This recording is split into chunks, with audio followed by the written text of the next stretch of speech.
তো আমি কিন্তু নিজে নিজে ডিএসএল করি না, আমি কিন্তু আমার হাজবেন্ডকেও জয়েন করাইছি। তো সবাই দোষ করবেন আমার হাজবেন্ড মানে ডায়মন্ড হয়ে আরো বড় কিছু হয়ে গেছে, মানে তাকে কিন্তু করাই দিতেছি, সবাই দোষ করবেন। তো সবাই আমরা টার্গেট দিয়ে বলতে আমরা ডিএসএল আসছি, ডিএসএল থেকে সফলতা নিয়ে ফিরবো, কি এটা কি সবাই জান না? তো সবাই জুড়ে বলেন যে গুড মর্নিং ডিএসএল, আমরা সবাই সফলতা চাই।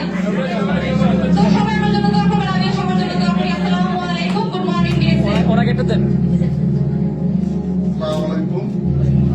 ডিএক্সএল ব্যাপারে কি বলবো, ডিএক্সএল এর রংপুরি আগামী তারিখ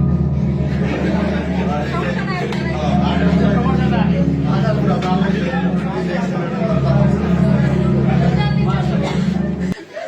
আচ্ছা, সমস্যা নেই, আমার হাজবেন্ড এখনো নতুন, উনি যে আমাকে যেই প্রোগ্রামে মানে সাপোর্ট করে এটাই কিন্তু অনেক।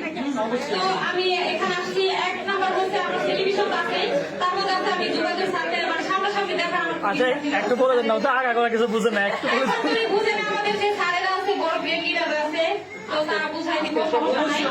এখন ওই নতুন মিটিংও জয়েন করতেছে, ওনার সব দিক থেকে আমি মানে উনি আমার সাপোর্ট করে, আমি ওনাকে মানে বোঝানোর চেষ্টা করতেছি। হ্যাঁ, আমরা ফ্যামিলি থেকে ডিএক্সএল। তো সবাই ভালো থাকবেন, আসসালামু আলাইকুম, গুড মর্নিং ডিএক্সএল।